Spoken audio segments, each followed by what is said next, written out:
Welcome, everyone, to tonight's episode of the AFK podcast. I am your host, Mr. Afro Black, with my co host as well, Mr. Makas Portrait. Say hello to the people. Oh, Oh, we got a shit ton of articles tonight, actually. Pretty spicy. We're going to dive straight into it. First thing, mainly just with like an accolade thing for Baldur's Gate 3. Apparently it made over $500 million last year on PC. It's pretty good. Let's see here. 2023 will undoubtedly become one of the best years for the gaming industry. All platforms, whether consoles or PCs, found success last year, with the latter particularly seeing a lot of interest. The PC market is already bigger than all consoles combined in revenue. Last year, it grew to over $9 billion, an 18% year on year increase from the previous year, thanks to massive releases like Baldur's Gate 3. The PC industry has suffered from poor ports and buggy releases this year, so it is interesting to see it growing this rapidly despite the setbacks. It looks like for top 10 games by revenue, it was Baldur's Gate 3 with $657 million made, followed up with Hogwarts Legacy making $340 million. Then you had Starfield make $235 million. Resident Evil 4 remake made 159 million. Sons of the Forest made 116. Armored Core actually made the list. That's good. Making 87 million. FIFA, I don't know, FC 24. We'll just call it that. 81 million. Jedi Survivor made 68. Lethal Company made 52. That's funny as shit. And then City Skylines. What is that? 2? Yeah. City Skylines 2 made 50 million. Um, let's see. That's actually insane. Other interesting information about the report includes the nearly 14K games launched on Steam last year. Around 930 games made a million or more in revenue. Despite a strong year for PC gaming, the report predicts that the PC industry may decline in 2024. Still, there will be plenty of games on PC for PC gamers to enjoy, even if this is the case. Let's see here. Heading into 2024, the big live service games should retain their popularity on PC. Meanwhile, games like FF or Final Fantasy 16 will arrive on the platform for the first time. PlayStation will continue releasing more ports, and new tech will push the industry forward. Therefore, the next 11 months will hold a lot of promise once again. How do you feel about that, Carter? You think Baldur's Gate 3 deserves that shmoney? yeah. Yeah. It was a great game, and it, quite frankly, scared a lot of people in the AAA developer industry. Oh yeah. You had a lot of people like Ubisoft and Activision that were coming out when the game launched and basically said, "This is setting a standard that we don't know if we can achieve." Yep, I was Um, about to say that. I remember that. and it's crazy how much profit you can make if you put time and effort into something. Yeah, it's crazy. Who would have thought that actually, set or not settling for a quick turnout versus, making a quality game would, yield better results. It's crazy. It's crazy thought, dude. Well, Honestly, I'm surprised that. Well, I guess I'm not exactly surprised. It did have a lot of hype around it. Starfield being top three. But I mean, it's also a AAA studio setting one of their game archetypes in the future. I mean, it makes sense. Um, I definitely don't think it deserved best art direction, creative art direction, no, no, me either. but I guess I can't really stop people from voting with copium. Resident Evil 4 doesn't surprise me. Obviously, there's a lot of like nostalgia surrounding that game, so obviously people hopped on that train. I mean, even if I'm they weren't, it was just a great game. Yeah, that too. Like even if it wasn't returning fans, new fans definitely like were made with that. Sons of the Forest, did it get like a major expansion last year or something? Hasn't it been out for a while? I don't know. I never really kept up with either of those games. I know. I'm kind of surprised. Like, I don't get me wrong. Like, if it's a good game, it's a good game. I just figured that it came out like in 2022 or some shit. Maybe I'm wrong. I don't know. I don't know either. Sons of the Forest. Oh no, it did. It did come out in 2023. Came out February 23rd. All Okay. right, All right. well, Well, that's why. yep, that would explain it. And then obviously, I'm super fucking happy with Armor Core making this list. Game definitely deserved it. Obviously, it had that From Software love in it. They did a lot with it. I'm glad that they made the campaign like replayable. Um, and the customization and the movement, the combat feels really nice. Definitely deserved that spot. Honestly, I kind of wish that it was higher, but it is what it is. Armored Core doesn't exactly have like a Dark Souls or an Elden Ring level of fan base, but I mean, people that grew up with the Yeah, games, you know, they got a lot of new fans from Elden Ring though. that's fair. Um, but yeah, no, I don't really have any serious shockers from this top tens list, and hopefully, Baldur's Gate will help set a standard for quality over quantity once again. Hopefully, we'll see though. Nah, it will. Hopefully, I don't. I'm skeptical, but we'll see. We'll see. Jedi Survivor, I'm kind of surprised because all in all, there wasn't really a lot of like chatter generated. Like obviously, people were looking forward to it, but wasn't nearly as talked about as I thought it would be past release. Um, Yeah, I think part of that is just the fucking release schedule that it got buried in. yeah, didn't also have optimization issues too that kind of kill It people's. launched pretty crappy. Yeah. Yeah, so I mean, considering all that, it still made a top 10. So clearly, people didn't care as much as it was talked about, I Yeah, I mean it's a suppose. Star Wars game. It's gonna do fine. That's fair. That's fair.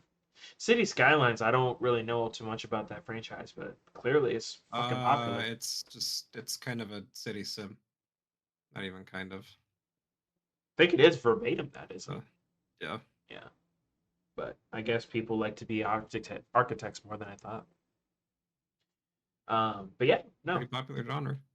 fair enough, fair enough. But yeah, no, solid list. All these games, obviously, they deserved it to some extent. You can probably argue that a sports game doesn't deserve to be on here, but you know, it is what it is.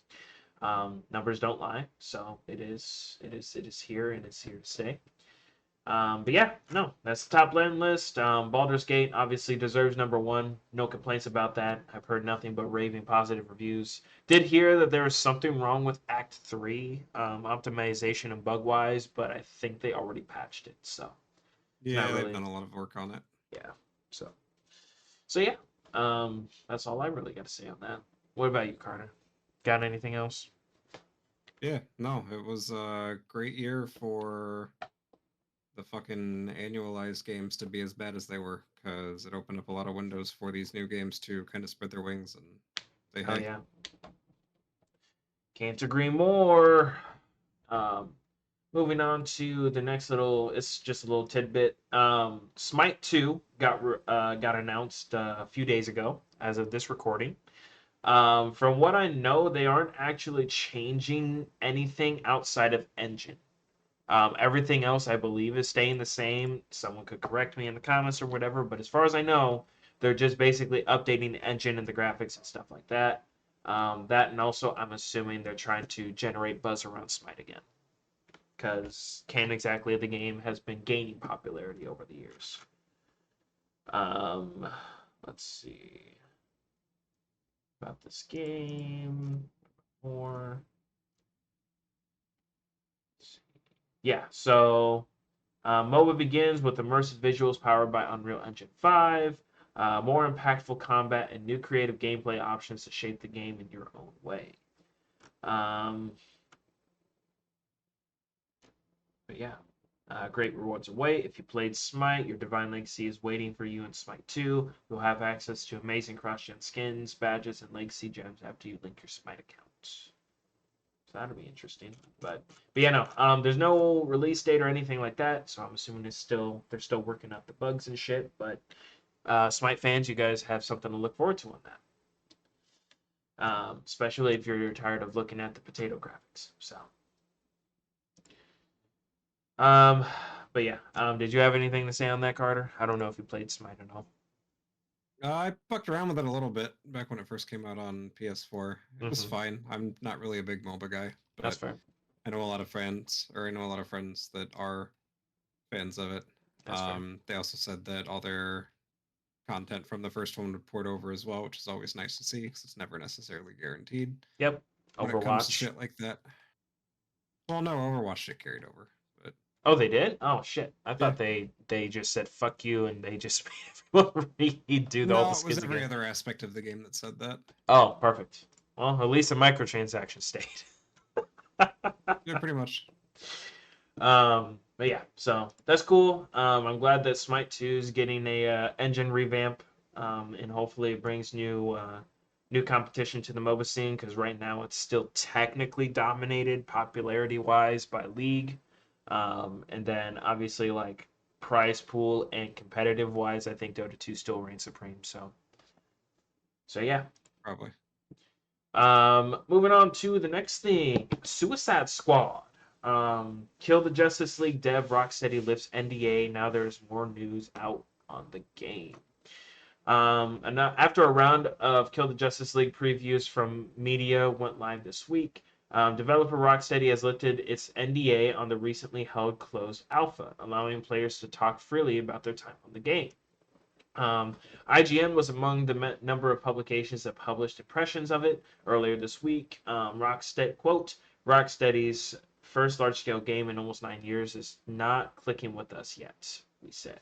Warner Brothers owned Rocksteady has now lifted a portion of the NDA on the alpha, letting players talk. They just repeated it 3 times in a row. Perfect. Now that there is more news out on the game and players are asking, we're no longer enforcing a portion of the NDA, Rocksteady said in a statement, and we're allowing players to talk about their experiences from the closed alpha test. We've heard the community requests and want to give players an opportunity to discuss what it's like to explore Metropolis as Harley Quinn, Deadshot, Captain Boomerang, and King Shark. To the amazing players who tested the game, please feel free to talk and write about your gameplay experience. Let's see here. In Kill the Justice League, you play as one of the 4 supervillains who take on members of the Justice League. You can play solo or co-op with friends in the open world city of Metropolis. Suicide Squad follows Rocksteady's critically acclaimed Batman Arkham series, which includes a number of single-player and story-focused games. Suicide Squad, on the other hand, is very much a live service with a battle pass to work through and gear score to increase as you pick up incrementally more powerful loot. But Rocksteady really does not want to call Suicide Squad a live service, perhaps to avoid the negative connotations to the phase now has. Um, Indeed, Rocksteady has faced an uphill challenge, bringing its fans on side following the announcement of Suicide Squad and the revelations about its live service elements, with many hoping for a return to the developer's roots with Batman Arkham style gameplay in the future. The game now officially releases on February 2nd of this year and will be on all major consoles except for Switch and PC. Or it will be on PC but not Switch. How you feel about that, Carter? Have you heard anything crazy or like anything past the initial notes that IGN said or we're talking about? Yeah, it looks like shit. Okay. Let me see if I can find a picture someone got of the fucking HUD. Oh boy.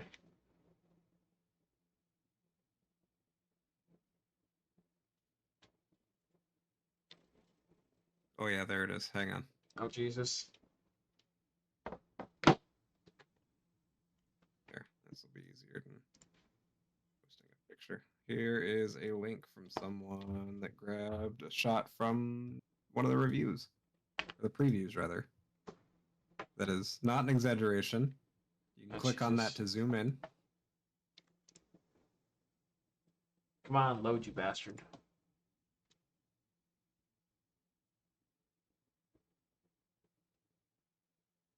Huh.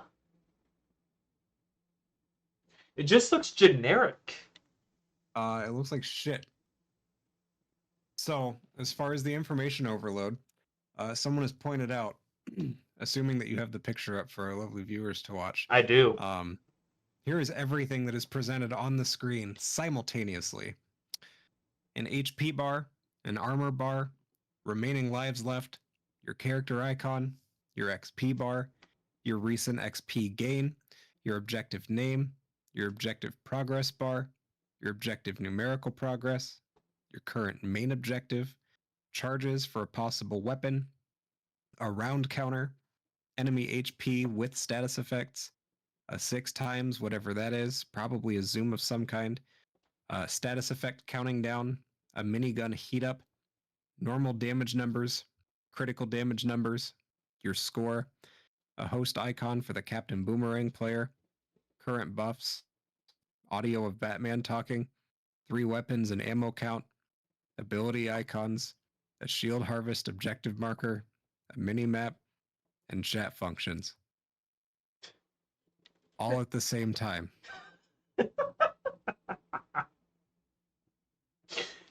Okay. Why is the XP bar showing up every time something gets killed? I definitely You need think to know that you got XP. I definitely think that after every major confrontation, it can show up temporarily and then disappear. The Batman thing or the audio thing, I don't think it needs to be that big. I definitely think that they could have either minimized it or gotten rid of a little bit of the the graphics. The rounds thing doesn't necessarily need to be there. I don't know what the charges thing is there for. I'm gonna post these side by side and tell me. Oh, I guess I didn't save the first one. But look at that, and then please look at this fan-made image that someone made after Ubisoft tried to meme on Elden Ring when it came out in 2021. Oh Jesus! Please show me. Or 22 Enlighten me. rather. It's uploading. This screenshot is if Ubisoft made Elden Ring.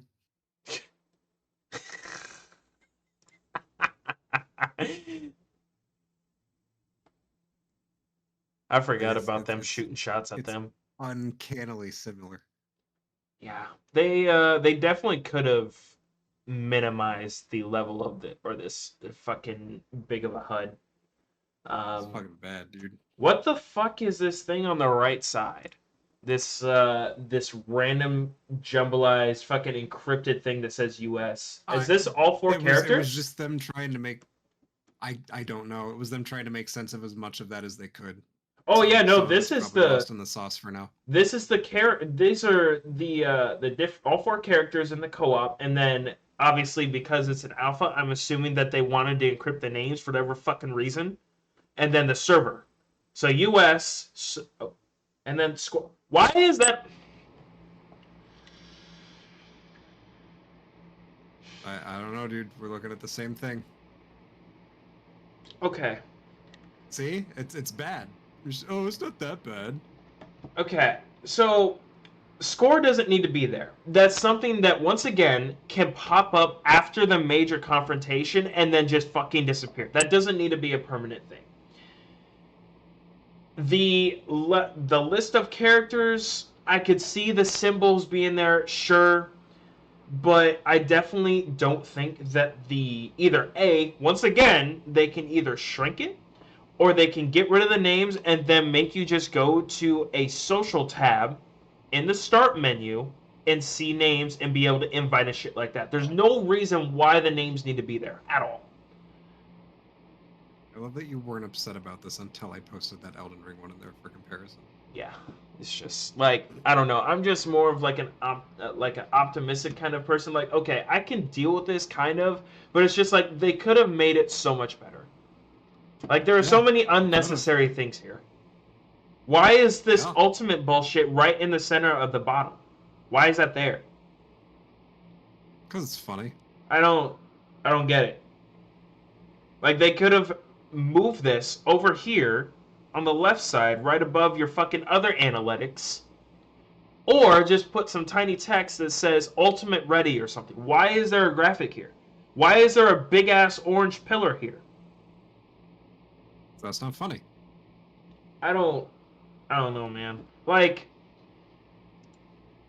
I can understand people downplaying it a little bit, but there's so much unnecessary shit here. So much. Why is the objective still here when you're in the middle of a fucking boss fight? You need to remember what you're doing. That's why you're doing it! Yeah, but you don't remember that. I don't know, man. Jesus Christ. If you add like 30 skills tied to macros on the lower middle, then this looks like my WoW screen back in the day. Pretty bad. Oh boy. This is just I don't I don't get it. I don't get it. Oh, bro, it sounds like you get it perfectly. My head Buy it. hurts. Pre-order now. $70, please. They yeah. Also, by the way, in the article there is if you guys want to be judges of your own, all right. Obviously, this is opinionated. If you guys want to make your own impressions or whatever, there is like a 30-minute gameplay video on the IGN link that we'll put in the description. If you guys want to judge it for yourself. But me personally, like this HUD has way too much shit going on. Like they easily could minimize a lot of this. What is it? Is this the fucking that? Okay, that was must be the lives that you were talking about or some shit. The three symbols at the top left, right above the HP bar. HP bar is fine.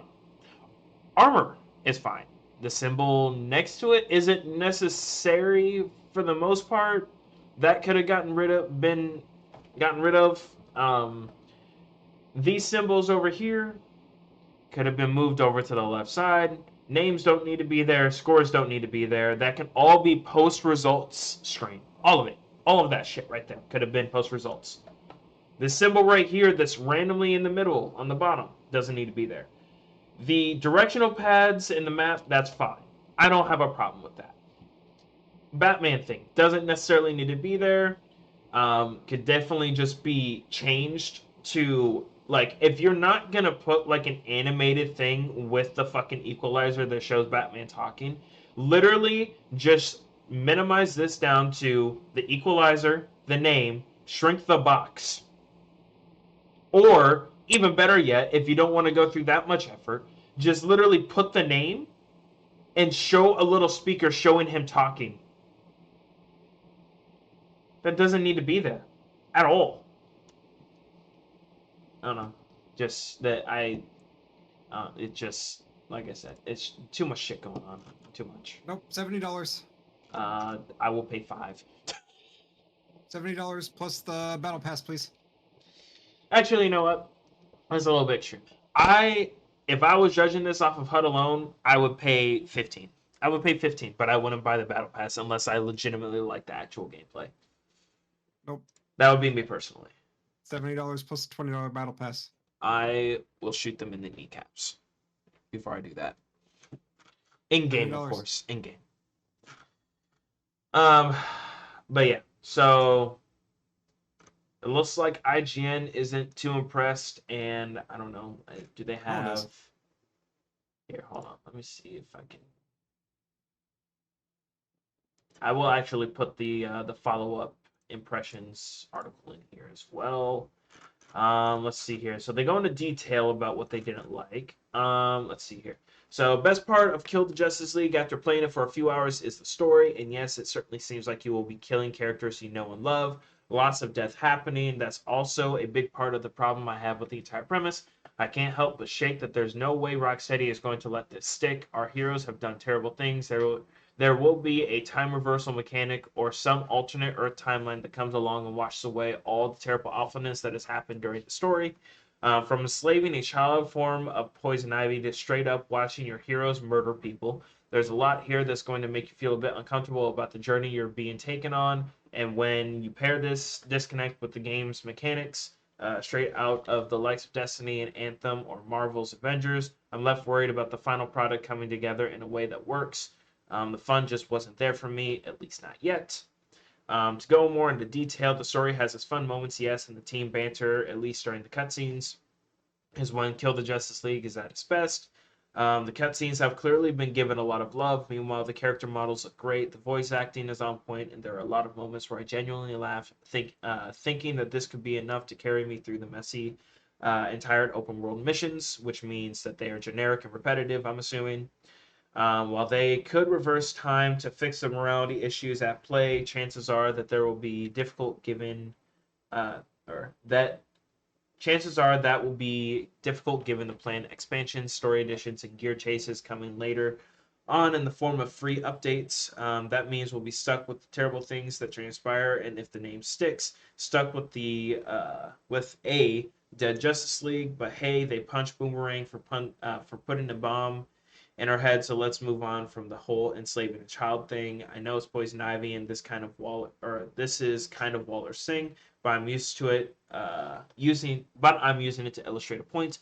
All of these things in one package feels like an odd mix. Rocksteady had a winning formula with the Batman games and is trying to write a completely new book, but so far the lightning is not in the bottle. Let's see here. Live service game from Rocksteady is not what I had on my Christmas list this year. This team is single-handedly responsible for making some of the best combat I've ever experienced.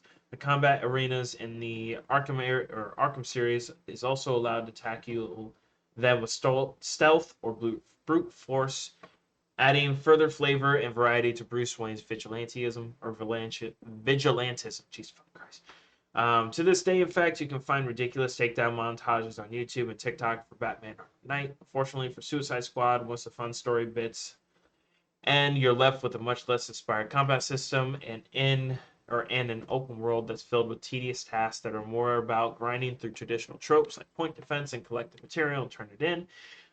There are shiny moments with combat, such as powerful feelings of takedowns, and there does seem to be some depth to the build variety, but you'll do it surrounded by teammates who won't shut up with their quips, which quickly become annoying.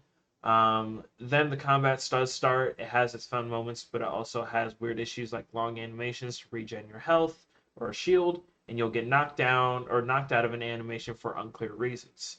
I thought it was just me, but it also happens in this provided footage that is straight from Warner Brothers, which is somewhere. Oh, right here. Let's see here. Unfortunately for Suicide Squad, once the fun story bits end, you're left with a much less inspired combat system and an open world that's filled with tedious tasks.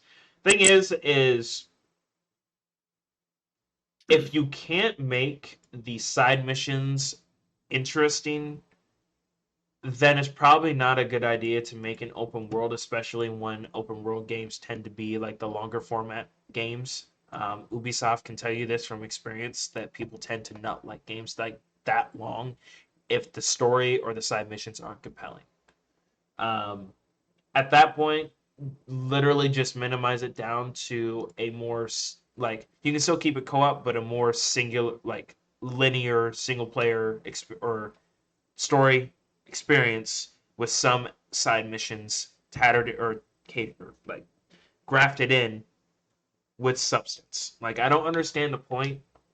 Like we have had these traditional open world games since like 2014, 2015. Technically, you could say 2012 because Skyrim started that bullshit. That was Or 2011, and there was shit coming out before that. The thing is, though, is that were there any games before Skyrim that actually popularized it? Yeah, plenty. Oblivion. Mass Effect was pretty open world. Infamous. I mean, there's not Ratchet and Clank, Jack and Daxter, open world. So my question though is like, did they have generic side missions that nobody cared about, or were they side missions that people actually cared about? I mean, every game has generic missions that no one cares about. The problem is though is that a lot of these open world games that are coming out from AAA studios just have random tedious tasks that nobody gives a shit about. That's what I'm saying. I don't disagree with that. I just think that it's a problem that's existed long before and will exist long after this game. Well, the reason why I list Skyrim is because they had like Skyrim differentiates in Oblivion from what I understand, because Oblivion actually did have a lot of side missions, sure, but from what I understand, a vast majority of them were actually liked. They were maybe generic, but people tend to have or seem to have liked them compared to Skyrim, where they had the quote unquote infinite side quests or whatever, where the story doesn't end, but it was the same like 4 or 5 fucking side quests that just kept respawning. Does that make sense? I guess. And then the reason why I point out Ubisoft is because, like they were saying, it was the generic, like, collect the material, or point defense, or what's the other one? Guide X NPC to X location. Like fucking the most recent Ghost Recon games are notorious for that. Fucking what was it? Assassin's Creed, the one that took place in Greece, or during the Greek period, was another one that kind of made that fatal flaw. Odyssey, yeah. Fucking Valhalla was really bad about it. Fucking 200-hour game with 3/4 of the game being just shitty side quests. So like my main point about it is like if you want to put side quests in a game, that's fine. But I would rather you trim down the amount of side quests by 3/4 if the side quests are actually good. I don't want just generic fluff in my game just to keep me going. If you want to do that and it's live service, then make fucking weekly missions that come out. I think Division did that, and it worked out pretty okay for them. For the people that actually played actually still play the game. But like, if you want to make generic side missions or not generic, but if you want to make self-populating side missions, just change it from that to weekly challenges and buff up the difficulty or something. But I'd rather that versus what they keep tending to do. That's my thought process. I don't know where you differ from that though, Carter. Like, where do you differ from that? No, I just don't know that there needs to be a bigger shakeup industry wide for any of the stuff you're complaining about to actually take effect. What do you mean? I'm not excusing anything, but like right now the market. you don't think it's a big enough problem for them to actually deviate from it, you mean? I don't think it's enough of a problem when it comes to people voting with their wallets. I see. People are still buying Assassin's Creed. People are going to buy this game. I mean, that's fair. They're going to keep buying all of it because it's a familiar brand. They have IP recognition. That's true. And that kind of supersedes, I mean, even Modern Warfare, despite being generally acknowledged as the worst COD we've had in the last decade, it's still topped the Steam charts Yeah. the first 3 weeks that it came out. That is true. That is true. That is true. But I don't know. So my understanding then is that you don't plan on picking up this game, especially since like the limited like quote unquote alpha testing like bullshit that you've seen. Even though at this I don't point, care about the amount of shit that they're showing pre-release. I'm more worried about what it's a sign of and the legacy that they are tarnishing by way of churning this mediocrity out. yeah, that's true. Because I mean, the Arkham series is generally regarded as a very, very good trilogy. Yeah, Which like the best superhero trilogy of all time, soon to only be rivaled by the next Spider-Man game. that's fair. Actually, no, that sounds 100% right. Because outside of the Arkham series, what else even has came out superhero game wise outside of the Avengers game? Yeah. I think they made a new There's Marvel that Alliance. I Hellboy guess game. they made a fucking Hellboy game. Yeah, it was awesome. What the fuck? I didn't even The know this. roguelike. Yeah, dude. We talked about it on the show. Have we? Yeah. Huh. I'm gonna have to look into that then, because It's I'd pretty be rad. interested. Actually, is it on Steam? Yeah. Oh Pretty boy. sure. Web of Weird or Word? Yep. Wired? Yep. Oh, it came out in October last year. Okay. And it had Oh, it's I'm blanking the on his name now. The guy that just passed away. That voices Zavala. oh. They did the anime style art too, it looks Yep. like. It's all cell shaded.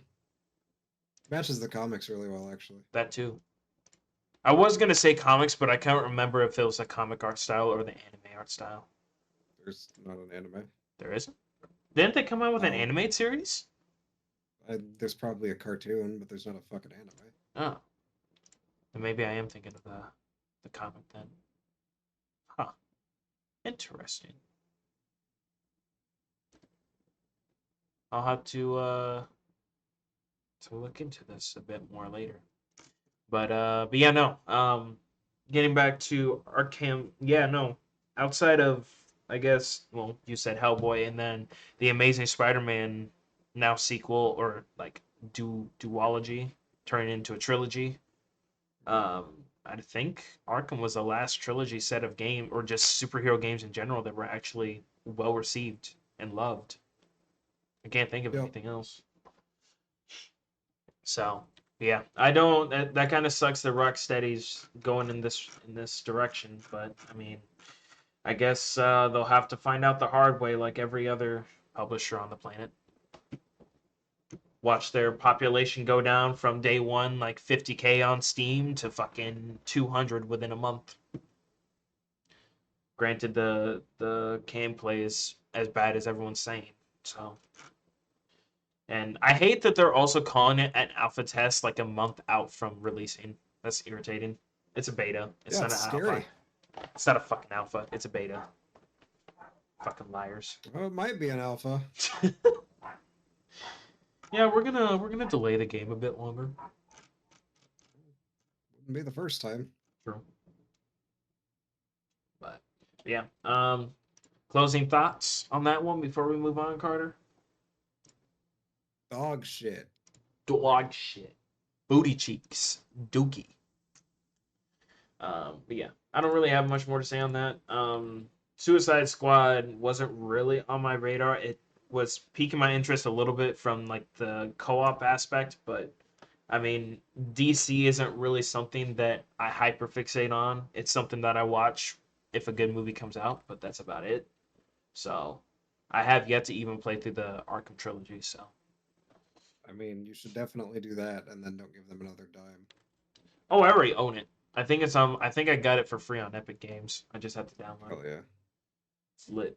So, but yeah, moving on to some PS5 news. The V2 DualSense apparently has an insanely high battery life. Um, the listing spotted by Reset Era user Azedro3 is for $89.99 Canadian. The PS5 V2 DualSense wireless controller white, while the controller appears to have the same dimensions as the existing model, it has what's described as an exceptional 12-hour battery life on full charge, which supports long gaming sessions. If true, this would make for a significant upgrade on the existing DualSense, which offers a roughly 6-hour battery life, depending on the game played. Elsewhere, a DualSense charging station is said to be included, offering an easy click-in charging. Best Buy's full description reads: "Take the gaming action into your own hands when you play with the PS5 V2's DualSense wireless controller. With dynamic triggers, a built-in microphone, and so much more, this gaming controller offers a truly immersive experience. The iconic, uncomfortable design lets you play for hours and hours." Best Buy's website published a number of images of this DualSense as well, which are on the article. Which, I mean, as far as I could tell, looks essentially the same. Which honestly isn't bad, but I mean. No, the external's the same. It's more so just the battery life. That's the big hype. That's fair. Which, I mean, honestly, that's something nice to point out, to be fair. That's an insane amount of battery life, to be frank. Yeah, that's really the only gripe I've ever had with that controller. That's fair. Definitely looks comfy. Speaking of controllers, do you have a Nintendo Switch Pro controller, Carter? Sure do. Do you love it? I'd almost consider it mandatory, and I'm pissed that Nintendo doesn't sell it like it is. That's fair, because I think this Tuesday I'm going to order a Pro controller, because... Yeah, no, you absolutely should do that. It's going to change every game that you have ever played, and honestly, I'm amazed you don't have one. I've just been, I mean, to be fair, I mainly just play it in with the Joy-Cons and mobile. That's what I usually do, and then if I'm lazy enough, I'll just bring it in, put it on the stand, and then just use that included fucking Joy-Con holder that turns it into a full quote-unquote controller. Which, I mean, it works in a pinch, but I don't know. After being stuck at Meskwaki for like 2 days, I really just despise the idea of having to like hold it in my hand. Yeah. and playing mobile. That'll fix that. Yeah. I found a couple brand new copies or brand new Pro Controller styles on eBay. So they have this Japanese one that's white and black that has the Smash Brothers insignia for like $40. It looks Yep. pretty cool. So I think I'll Probably pick up find one that of them. here. They did a pretty decent restock of those when they did the Switch Smash bundle for Christmas this year. Oh, did they? Maybe I'll go look at Yeah. GameStop then when I get off Just tomorrow. check like or even Amazon or some shit. Oh, true. Actually, I guess I could do that as well. But yeah, let's see here. So I don't think we really need to go into the specs for this PS5 controller, considering that it's only the battery life that are changing. Got a better battery. Yeah. Otherwise, it's the same PS5 controller. Yep. Which, from obviously from what you sense, said, haptic triggers, HD rumble, speaker and a microphone. Good ass controller. true. Oops. But yeah, no, that's good that they're increasing the standard for something like that. It's really nice. But yeah, I don't think there's really outside anything more than that, to be honest.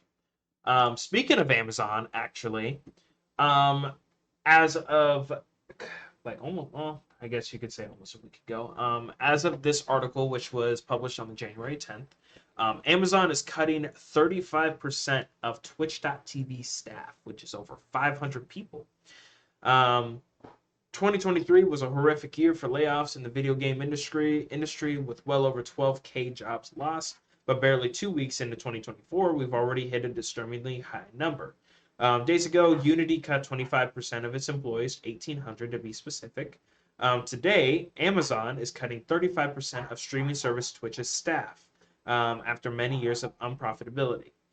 Twitch CEO Dan Clancy announced that the cuts are happening this morning. After yesterday, Bloomberg circulated that these cuts were happening based on inside reporting.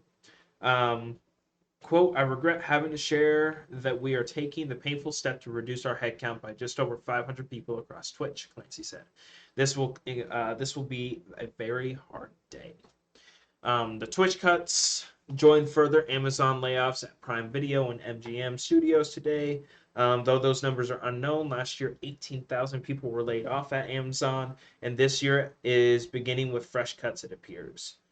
Twitch has been has been a long-standing bugbear for Amazon, the leader in the live streaming space, but one unable to reach profitability. After nearly a decade between its high operating costs and $1 billion it pays out to its streamers. Rivals like Microsoft Mixer have folded, but YouTube streaming service remains a consistent competitor. Buoyed by Google's larger video site, lately Twitch has had to contend with Kick, the gambling-backed streaming service that has poached many of Twitch's top streamers with contracts in the tens of millions of dollars, with reportedly some over 100 million.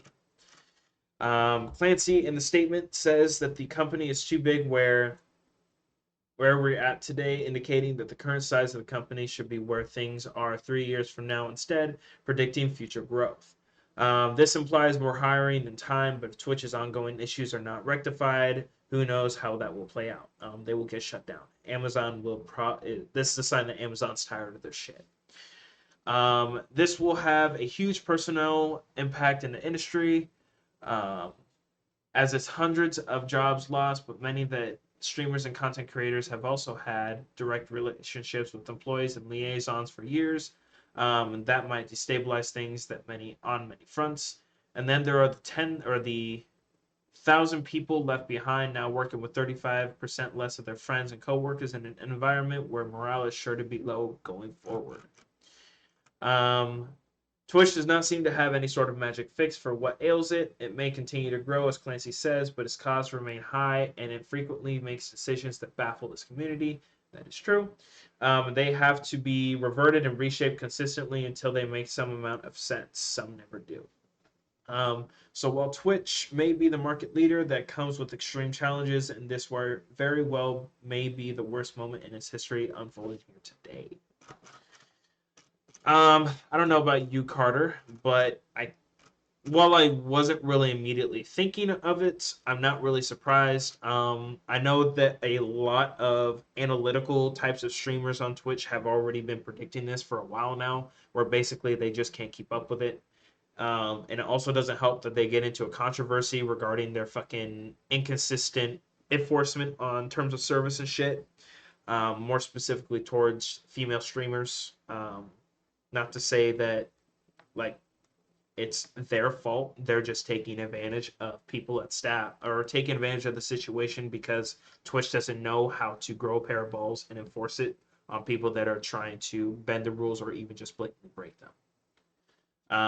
Yeah. So that kind of makes it hard for investors and for sponsors and shit to want to stay on the site when you pass a very controversial fucking rule that basically turns Twitch into a part-time Pornhub substitute. I don't understand the logic behind that at all. I'm not gonna sit here and say that or be like gatekeeping per se, but I definitely think that Twitch needs to pick a fucking identity. Because obviously for years they were just strictly a gaming service. They added just chatting, that's fine. Then they added fucking what was it? What was I thinking of? They added just chatting, and then they added gambling for a little bit. And then they said that they didn't like introducing gambling to underage kids, so they got rid of gambling, Fine, I which is guess. fine, sure. But then you come with Started it. their most recent controversial one that they reverted within a week, where they added artistic and just blatant nudity. Tits. So it's just like, okay. So, and then they were trying, I think they even put out a statement that they tried to double down on until people started pointing out that it's like, okay, you allow this, your minimum age for requirement or minimum age requirement for you to quote unquote make an account is 14 years old and to stream. So what are you going to do the first time that a minor says, I kind of want to take advantage of that? Yep. Or, the constant argument that for some reason people like to try and double down on of, well, Twitch is supposed to be like 18 or older or some shit like that. Like, or they try to pull some analytics that said a vast majority of the accounts created that were like in between 18 and 24. And it's like, when you were 10, 11 years old, you're going to tell me that you never created an account that you lied about your age on. Not once. Like, I don't understand the logic. It's just like you can't no, just no.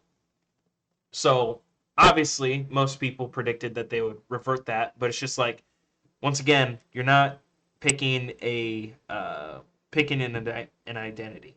It's like you barely even approve of people putting OnlyFans account links in their descriptions, but then you just fucking I feel like that's more than a 360 at that point. I feel like that's a 480 or some shit like that.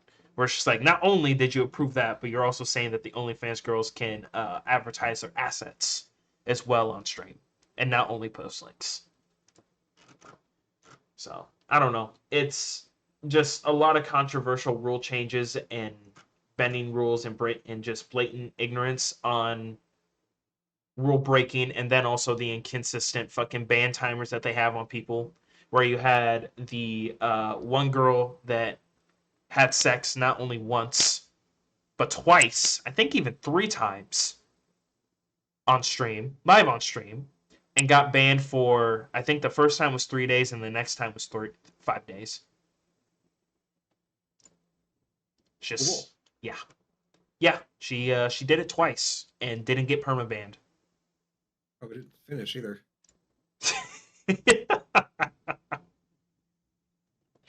Oh shit. So yeah, Twitch's mentality on their website and what direction they want to take it on, I think it's starting to finally catch the attention of Amazon. And they're just like, you guys are on thin fucking ice. So I Yeah, it's understand. bad. What'd you say? I said, yeah, it's bad. Yeah. I don't know. It's just what's your opinion on it, Carter, considering you're also a streamer on twitch.tv? It's bad. Okay. Elaborate. They're basically peddling CP. Yeah. I will make that claim. They're presenting it to minors in a way that is easier to lie about than most of the quote unquote tried and true methods when it comes to lying about it. That's fair. I will not go into because everyone knows how to do that, I assume, and I don't want to teach anybody if they don't. Also a fair statement. Refuse to be held liable, unlike some companies. Yeah. Some companies can just, just blatantly lie about it and somehow get away with it for years. But, it's fine. That's fine. So yeah. I don't really have much to say on else for Twitch.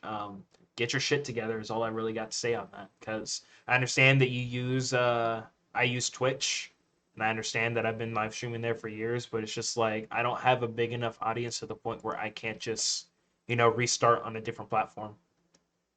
Like, you can say that Twitch or YouTube has a lot of problems, and I agree, and I would say that they are also inconsistent, but they're nowhere near as inconsistent as Twitch is. Nowhere near. They at least have a fucking baseline that they go off of consistently.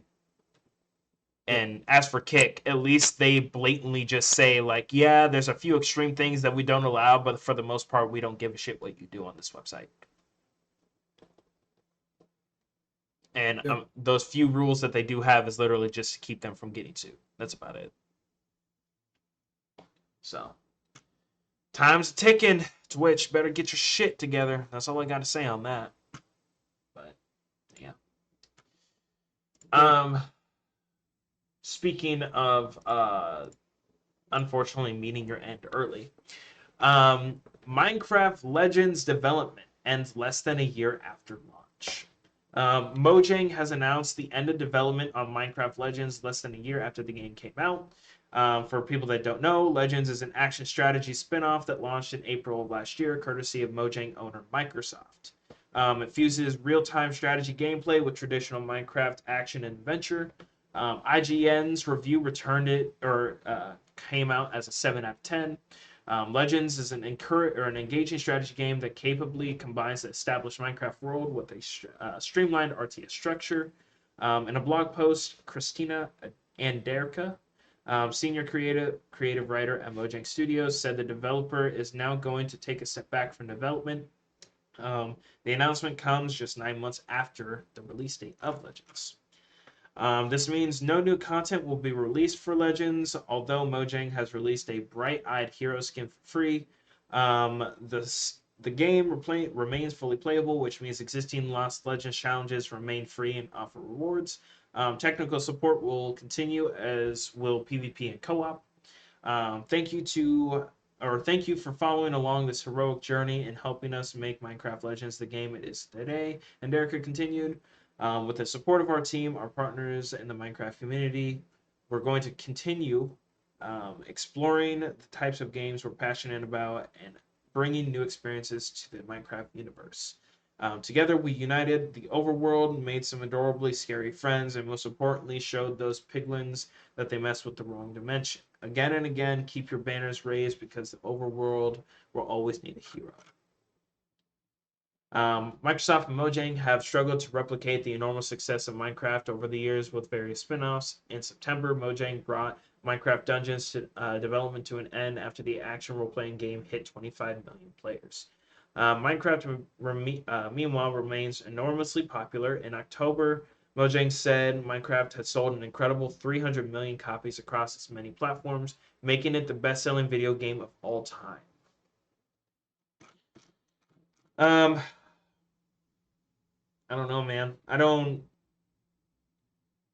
want to say that the Minecraft IP should be strong enough to be able to make spin-offs, but at the same time, Minecraft in of itself is known as a creative sandbox game, and putting the game into specific genres of gameplay obviously limits it. Not only that, but that's just not what Minecraft is known for. I don't know. It's hard for me to spot where they went wrong. especially since I've barely even played Minecraft, and then on top of that, I know virtually nothing about the spin-offs and how bad or good they were. What do you think, Harder? I mean, I haven't played this one, but I've played Minecraft Dungeons, which was pretty good. But at the same time, I feel like if they want to have any kind of luck or any kind of success from a game, they need to have the plan to support it for more than a year. Yeah, Something they have been consistently good at not doing. yeah, that is true. They just said, or when did they quit um, following support for Dungeons again? It was also within a year, right? Correct. Yeah. So it's just like, I don't know, have a more consistent and stronger roadmap, have a clear goal on what you want to introduce gameplay wise or what you want to reinforce slash strengthen. If it's an RTS, I don't. You're like, I guess, come out with maps, come out with story editions, come out with obviously new units or factions. Although I don't really know how you would do that because it sounds to me like they split between like overworlders, which I'm assuming are basically just humans, and then they have underworlders, so I'm assuming like zombies, spiders, skeleton archers, maybe a boss unit like the Ender Dragon or some shit like that. Um, as for co-op, you could just make it into like a final or like make an expansion that involves the Ender Dragon if it's not already in there. I don't know. Just it seems like when I think of a RTS game, I think of something like Halo Wars, where you can make up like multiple factions or like two core factions, but multiple different army types, I guess. And then they spice it up more with select heroes from each race and shit like that, or special abilities based on which quote unquote leader you go with. But I don't really know how you would differentiate that in Minecraft past two basic factions. Yeah, well, I mean, they own the IP, so they're at liberty to come up with new ones if they have to. That is true. That is It's very true. the first time they would have done it. So, Yeah. Just like, I don't know. If you're able to um if you're able to innovate on your base game with subtle but pretty cool like different things or different creatures or different like environments and shit like that, I definitely think that it should be within your scope to be able to come up with something new to add into the game or into a spin-off game if you really choose to. Um, RTS games are, like I said, they could have expanded bare minimum, I guess, maps. Another thing is come up with a new unit type. I see some sort of fucking big ass golem that they made in one of these screenshots. Um, that's made out of blocks, obviously. Um, come out with if it's an RTS, I'm assuming that there's some sort of base that you build, and then from there, like you keep. Oh wait, no, never mind. Maybe that's not the case. Doesn't look like that. I don't know. Like when it comes with Supreme Commander and stuff like that, it was new unit types, new maps, new factions, fucking new unique gimmick, fucking building materials that are more niche but can be useful in certain situations, so on and so forth. So, yep. but basic premise is just like have a plan to keep introducing new things to the game in your spin-offs. There shouldn't be like a metric where it's just like, oh well, we didn't hit the topmost fucking expectation for this game. Time to call it quits. So, especially if the game came out as a 7 out of 10 from IGN. So it's just like that. If that's It's accurate, not then a I mean, terrible game. exactly. It's just like it's a 7 out of 10. That's still pretty good overall. So it's just like find more ways to make it more receptive to more people. I don't know. I don't really have many more comments on that. What about you, Carter? No, they just Need to be a little more. I don't know if they're gonna keep making games like that. They need to be a little more supportive post launch. Yeah, that's like the basic premise. Just be more supportive of it. Give a So better roadmap. Actually, dig into those brains, find new shit to add into the game that'll make it interesting or bring more people in, possibly. Make an expansion, something. But yeah. Moving on to Nintendo Switch, like rumors, I guess. So this is apparent. This is interesting. So the Nintendo Switch 2 release date may have just been accidentally revealed by GameShark of all companies. So for the last several months, it has been heavily rumored that Nintendo is working on a new Switch model, and it appears we might not have to wait much longer, as it is apparently releasing this September, according to AI Shark, formerly known as GameShark. Announced in a press release and first spotted by Digital Trends, AR Shark revealed that it was reviving the GameShark brand and that it was relaunching in September of 2024. The release window, according to the company, is planned to coincide with the Switch 2. If you do not remember what GameShark is, it is a brand known for making various cheat code devices. Under its rebranding, however, AI Shark is supposed to be an AI enhanced software that is designed to aid individuals in improving their gameplay over time. AI Shark notes that this software is not designed to be a cheating tool, but rather it focuses on aiding individuals at improving their gameplay over time, and its target audience is casual gamers, according to the press release.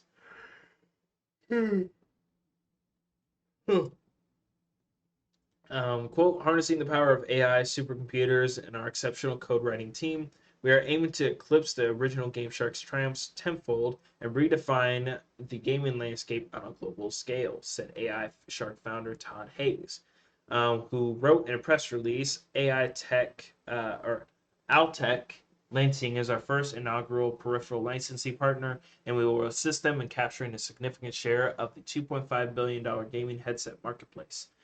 This marks the start of a series of AI gaming tech partnerships that will enhance the gaming ecosystem for players worldwide. As for the Nintendo Switch 2, this is technically the first whiff of a release window we've seen that's anywhere close to almost not really official. Nintendo hasn't even technically revealed the Switch's successor yet at all. It might be a Switch 2.0 or it might be something entirely different. We have gathered a number of details about the rumored console, which analysts have been predicting would launch this year. And there are rumors that Nintendo was demoing the consoles to partners behind closed doors at last year's Gamescom. We also know that Nintendo briefed Activision on a Switch successor in late 2022. Nintendo did not immediately respond to IGN's request for comment. Seems there's an update though. Both Digital Trends and Bloomberg's Jason Schreier have now reported receiving statements from Altec Lansing that seem conflictingly to double down on the fall 2024 date, and also claim that the date is guesswork. What's likely happening here is that Altec Lansing was in fact making an educated guess on the date of the Switch's release based on internal industry conversation as well as analyst models. Whatever the case, we'll have to wait for Nintendo's official word to find out on the official real date. How do you feel about that, Carter? You excited? I feel like that update is just a company covering their ass. Yeah. And we will see the fallout from that in the coming days. I firmly believe that that is coming out this year.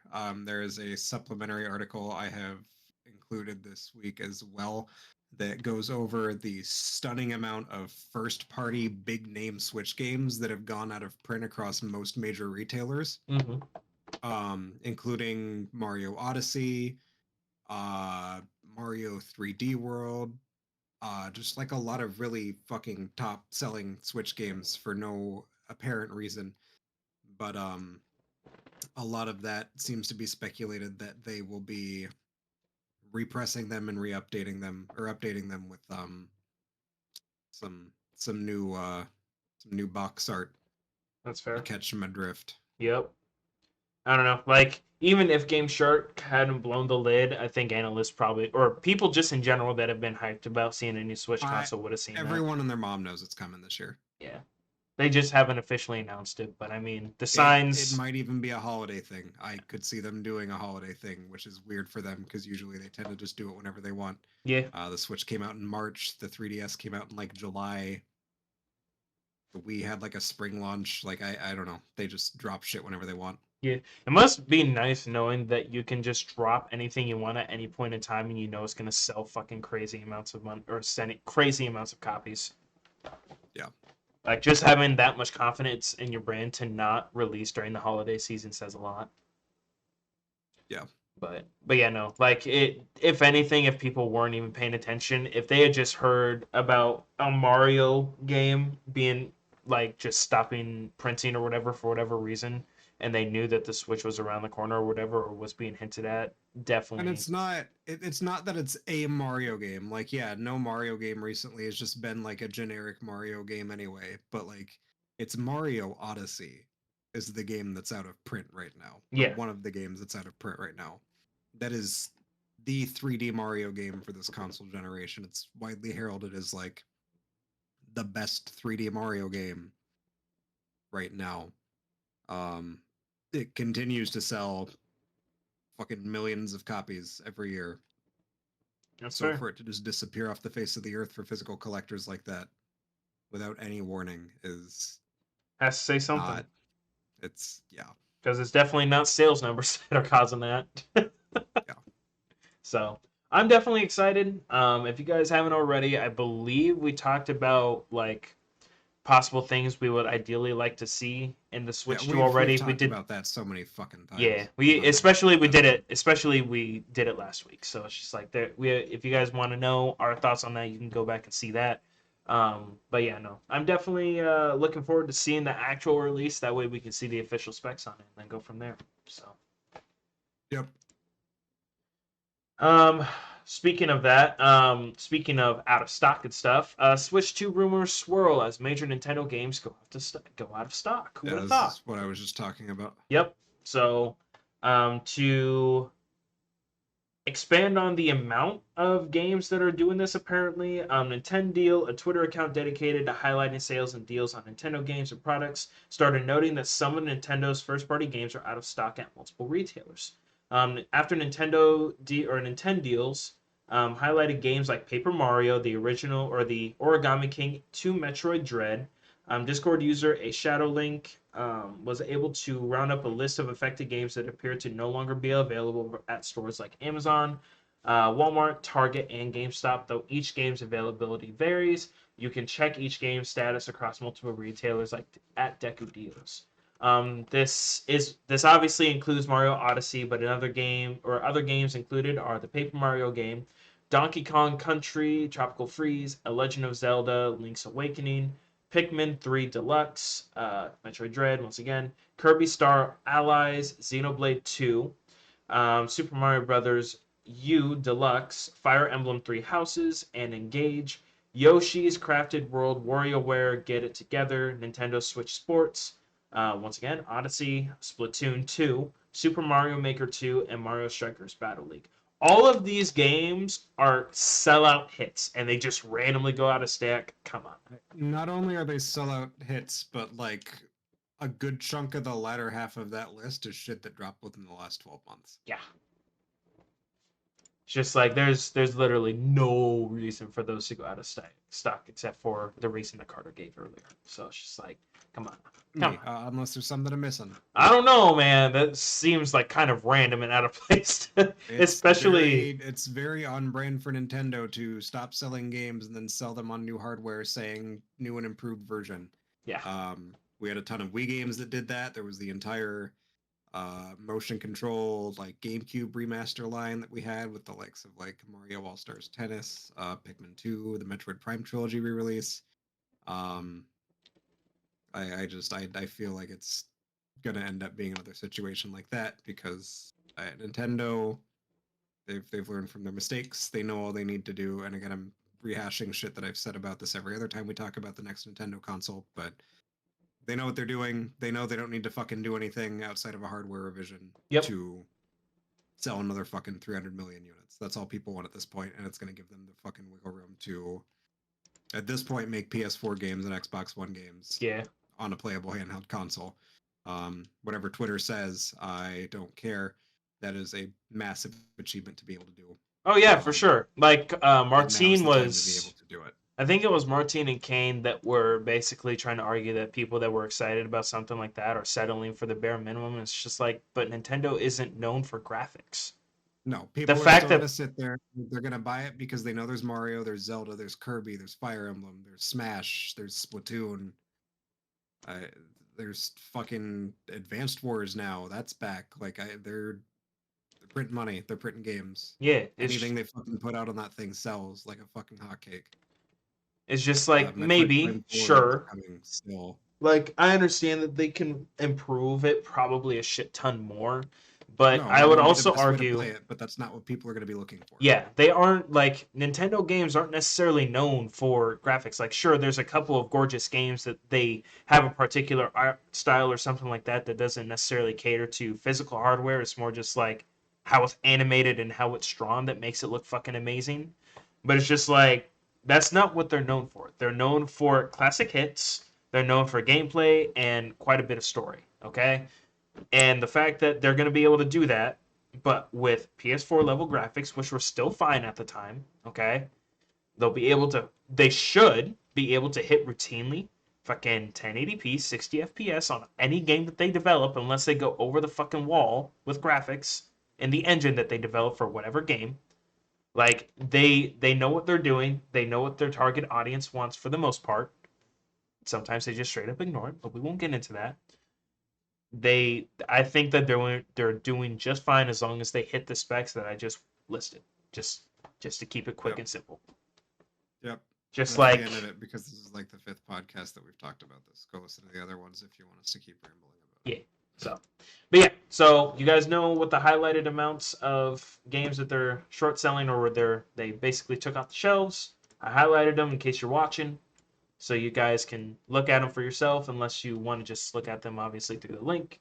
But yeah, If you see any of them, grab them. Yeah. They'll probably be worth a pretty penny once they're seen as like the original versions of the boxes. Yep, especially any Zelda games and Mario games that are now officially out of stock. Like those will, especially if what Carter's saying about Odyssey in terms of like reviews and what people say about it, this game is something that you're definitely gonna want in physical, for sure.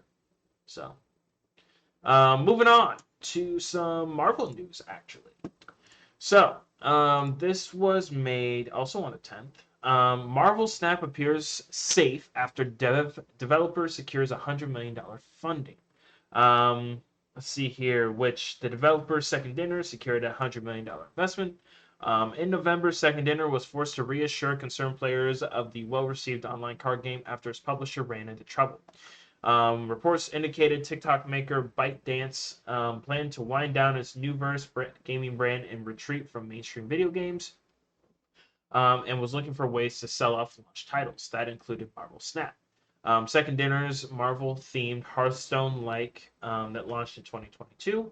Newverse published Marvel Snap across mobile and PC. But now Second Dinner has secured $100 million in a Series B funding round led by Griffin Gaming Partners, which means the developer will continue to operate independently and use the cash to develop new games. We want to make smart, targeted bets that leverage our strengths and give us space to build fresh, innovative games that we love and that we want to share with millions of players. Second Dinner CCO Matt Weibel told GameSpeak. The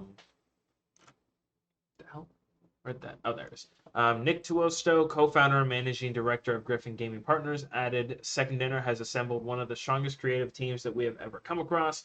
Marvel Snap adds to the management team's incredible track record of creating hit titles. We are thrilled to partner with Second Dinner to grow Marvel Snap and look forward to new titles developed by this ridiculously talented team. According to GI.biz, Marvel Snap has seen $50 million in player spending since it launched in October. With 18 million player downloads, publisher Newverse was only set up in 2019 and was seen as part of ByteDance's big budget bid to get in on the video game market. Last year, Reuters reported Newverse hadn't performed well enough, and that Marvel Snap had a massive cult following, but was not a commercial hit. Second Dinner was co-founded by former Hearthstone director Ben Brode and fellow Blizzard veteran Hamilton Chu back in 2019. As for ByteDance, Reuters reports it's in talks with multiple prospective buyers of its gaming assets, including Tencent. Who would have thought? So that's good. I have heard a lot of good things about Marvel Snap, so I'm glad it's not disappearing. Fun game. Haven't played it in a while, but kind of fallen off the Marvel train That's last fair. year or so. That hasn't been known. Gee, I wonder why. Never would have guessed. So yeah, that's good. I'm glad the game isn't disappearing. I hope it keeps growing, and I hope that TCGs keeps growing. Something that I hope that they're going to start looking into, especially since Hearthstone already have one, is maybe like a esports division. Might actually help it gain popularity and make people actually want to try it more. Although they don't seem to be having that issue per se. It never hurts to look into that prospect, especially since you now have the funding to actually delve into that a little bit more. But yeah, obviously Marvel, regardless of the movies and shit like that and the games, the game or the franchise as a whole is fairly strong. So obviously they shouldn't have problem making expansions and shit like that. So yeah, I hope it keeps growing. Something in the Marvel universe needs to keep growing. Jesus Christ. Yeah, other than my disdain. Let's make those positive feelings grow, shall we? That would be cool. But yeah, I don't really have much more to say on that. To you, Carter? It's gonna be cool. Yeah, gonna be cool. Moving on to the next thing. New Apex Legends and Final Fantasy crossover event stuns fans with 209. Oh fucking Christ! Of course, there's negative. Of course, with $290 microtransactions. A new crossover between Apex Legends and Final Fantasy a crossover event launched on January 9th. A first for EA's free-to-download Battle Royale, and it's been a big source of criticism from players due to the high price of its microtransactions. Respawn recently launched a collaboration with Square to, once again, with the collab with Final Fantasy. The event brings with it a new category of cosmetics, and it has the potential to cost players hundreds of dollars. Previously, each event pack cost 700 Apex coins, or around $7. In this event, the price for one event pack is 1,000 Apex coins, or about $10. With that change alone, this is the most expensive event to date for Apex Legends, with milestone rewards like the event's Death Box skin costing as much as $290. To elaborate a little bit more, according to this person on Twitter, they commented on Apex's debut tweet celebrating the Final Fantasy crossover, with them saying 1% chance to pull the sword out of $10 packs and a $360 death box. But yeah, I don't know what they mean by death box though. $360 death box. What's more, the pricing isn't as straightforward as it was in previous events. When players load up the seasonal event tab, they're greeted with a free event box and a new milestone reward track that shows the free reward of that tier. The two most controversial items are the brand new Death Box skin and the Heirloom Buster Sword for R5 cosmetics. The expensive items guaranteed at the end of the milestone rewards. There are two options for purchasing packs, individual and bundled. When players look at the options before hitting the first milestone, the packs cost a discounted 100 Apex coins individually, or 1,600 for the four. However, this pricing changes the more packs you purchase. I discovered this after attempting to see how many Apex coins the full 36 items would cost after that initial discounted price. I saw that after my first 4-pack bundle purchase, the price had jumped from 100 Apex coins to 500, pushing it to 2,400 or $24 worth of Apex coins.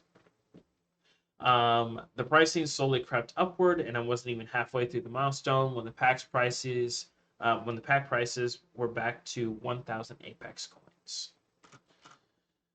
I found myself with 21 items left to unlock before getting the final controversial Deathbox skin for free, quote unquote.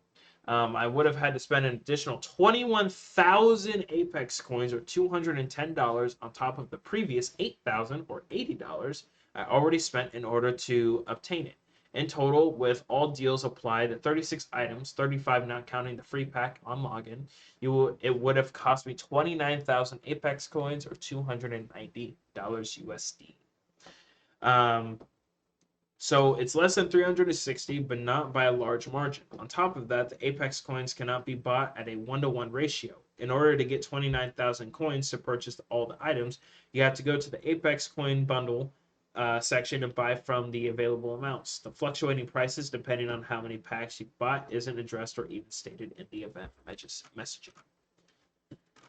So there's a screenshot on the screen for you guys right now for the different bundles of coins that you can get. And of course, they're awkward amounts to make you purchase one more bundle on top of the amount that you already bought for extra money. While it's theoretically possible to obtain these items for free, it's not easy. Players were shocked at the probability chances of the Buster Sword being unlocked through purchasing event packs, which is less than 1%. For players not wanting to spend more money, the chances are near impossible to win before unlocking all event items. Respawn has been criticized by players before for not including more free rewards that can be earned from just playing the game in limited time modes. In the current free rewards shop for this crossover event, you can earn up to 3 free event packs, which saves you around 3,000 Apex coins if you're trying to get all the cosmetics. However, it hardly makes a dent against the 36 total that you have to buy. In previous collection events, players were able to at least go to the shop and buy the specific legend skin that they wanted, but Apex Legends new crossover event only allows players to purchase the character skins for $21.50 or $21.50 with no additional event or Apex packs. I definitely feel like this is a common thing and common controversy to have in a free-to-play game. Is it overpriced? Absolutely. I don't think that virtually any type of online virtual cosmetic is worth grinding almost $300 in game or in real life funds to use.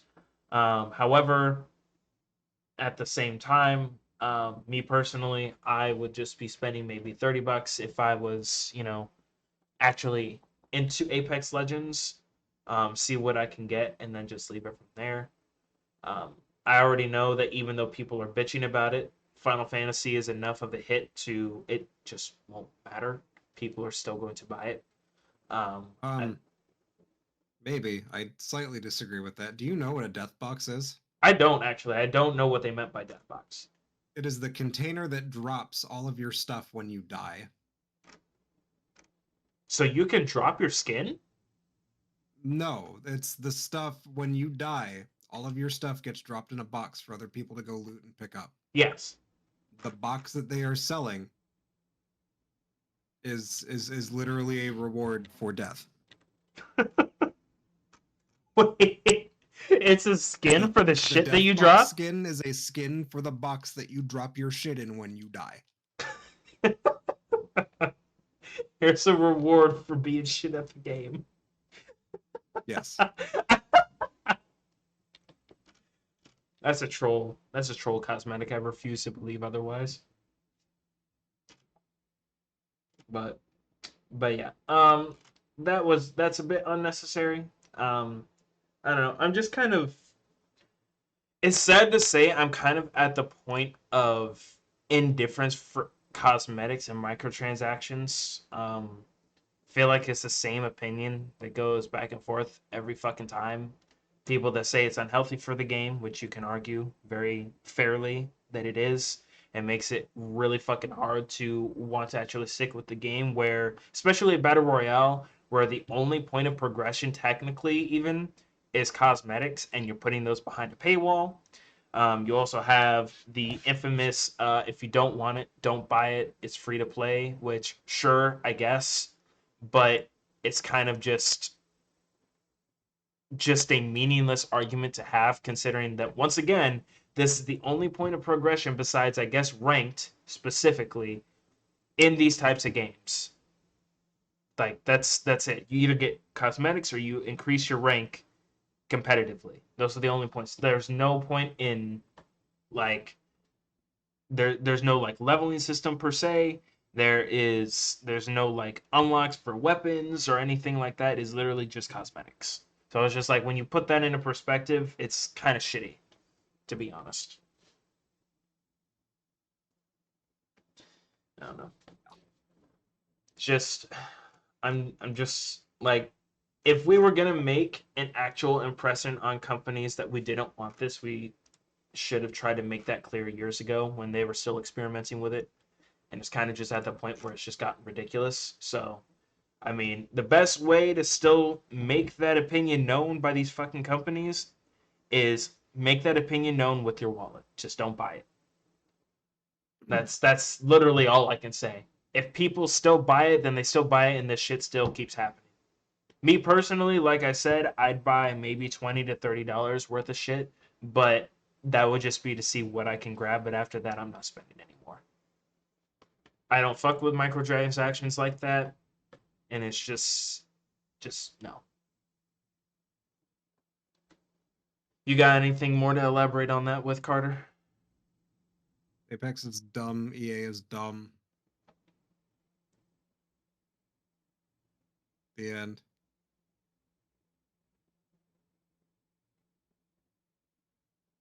And what?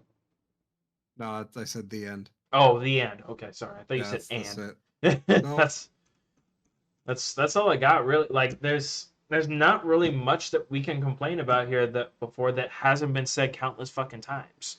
The problem is that people still buy it. Like that's all there is to it. So, I don't know.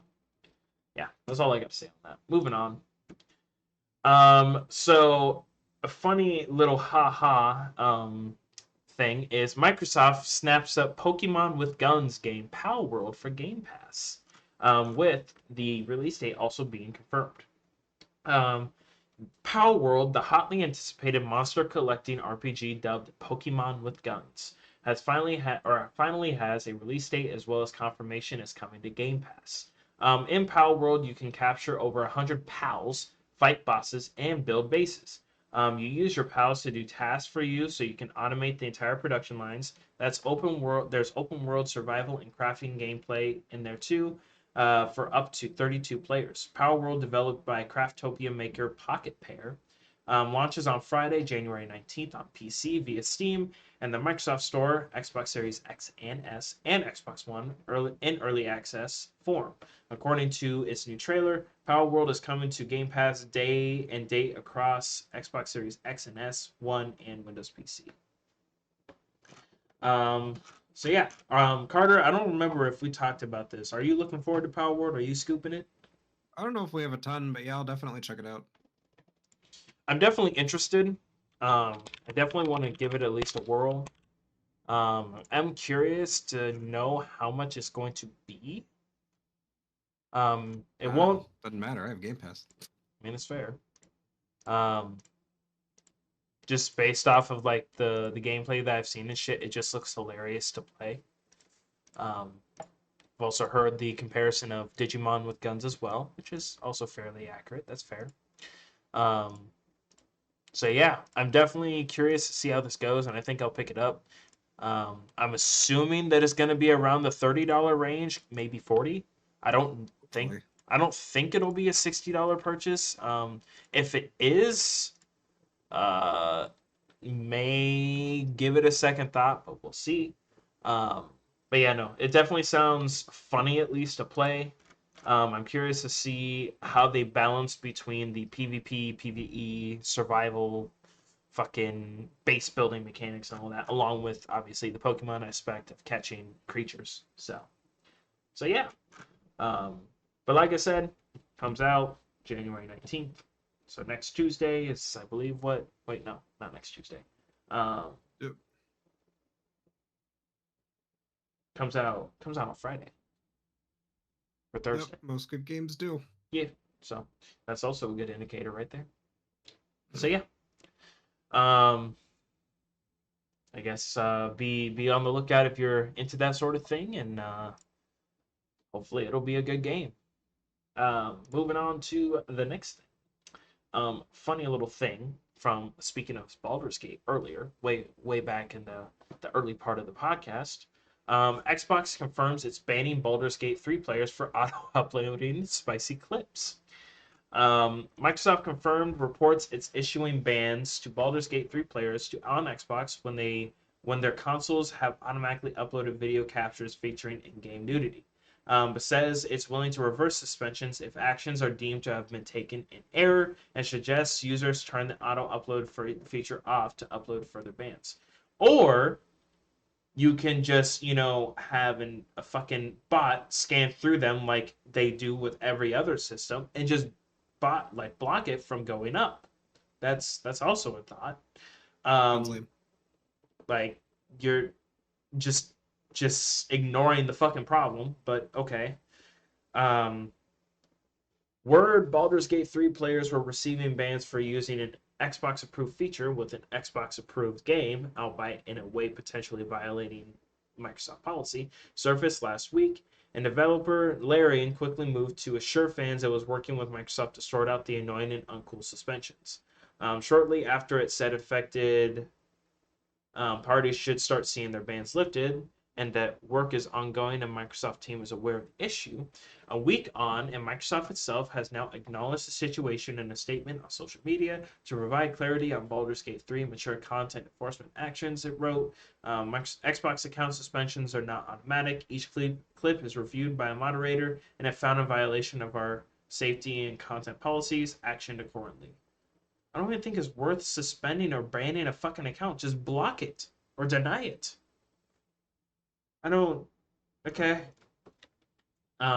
Unfortunately, it appears Microsoft won't be using the occasion as an opportunity to reflect on and adjust its policies and practices to say make auto upload an opt in feature rather than an opt out feature. That's fair. Or to disable auto uploads for mature rated games. Also fair. And is instead continuing to place the burden of responsibility on players. Our team evaluates appeals and can reverse suspensions if actions was taken in error. If the action was taken in error, its statement continued. If this was a first offense, for example, we will remove the suspension and let players know why it happened and how to avoid future issues.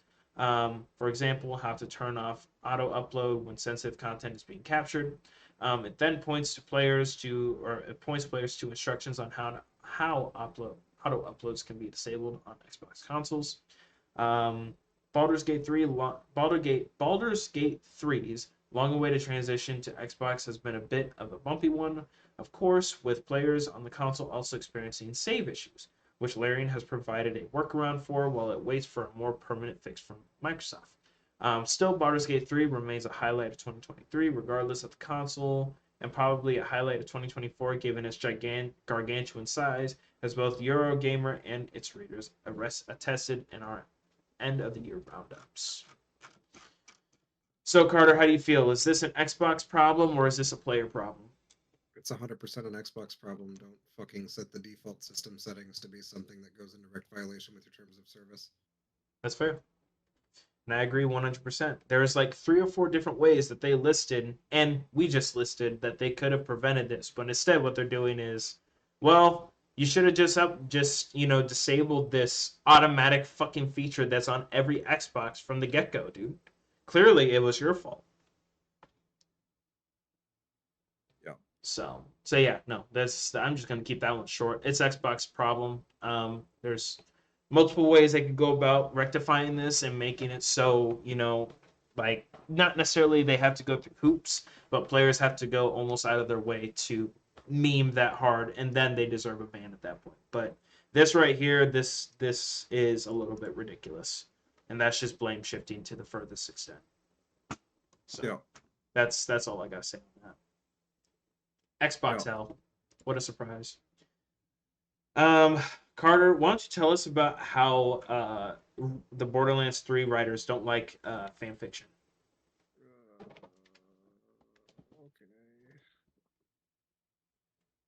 Okay. Do.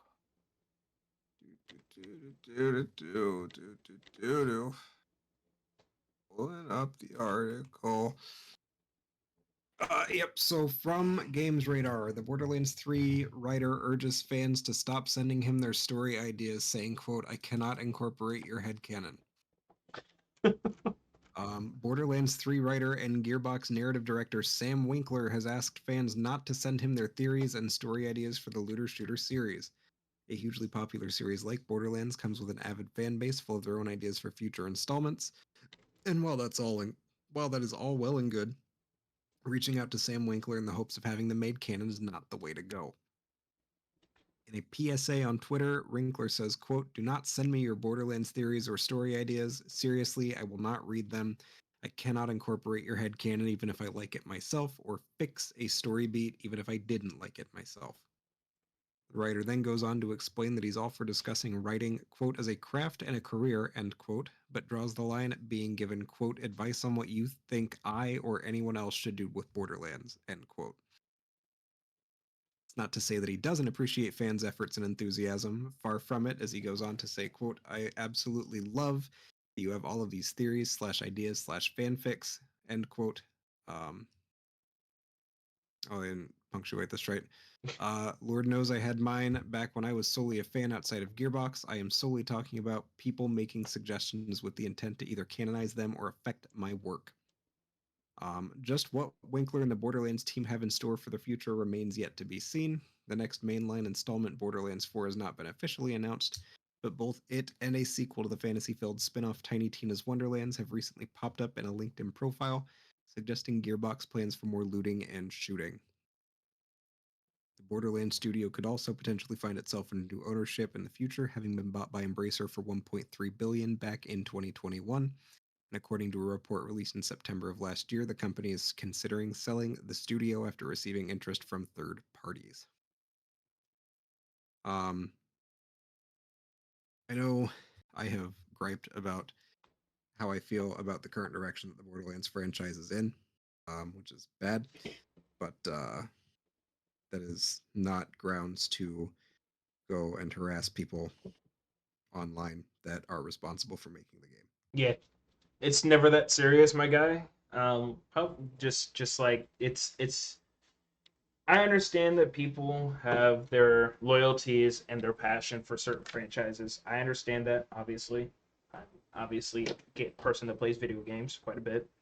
Um, I it's a video game at the end of the day, my guy. Like, if you're disappointed with it or angry with it or whatever, sure, I understand. Even I could understand you even going to the extent of like you showing your dissatisfaction on social media or whatever if you want to say something about it on Twitter whenever they post something. Sure, I understand that, but it's just like it's not to the point. Thank you. It's not to the point where you need to send threats or I guess like in a more extreme version like death threats, whatever you want to, whatever they were saying, some bullshit I mean, to they weren't even like threatening him or anything. Just leave the fucker alone. yeah, that too. It's just like it's a video game. You're not working on it. They aren't gonna listen to you for your feedback unless they specifically put out something that says that they will be listening to public feedback. That's it. They didn't do that, Yeah. then they don't care about your opinion. And I mean, I understand that that sounds kind of harsh, but I mean that's just a reality of the situation, and I can't necessarily blame them for that.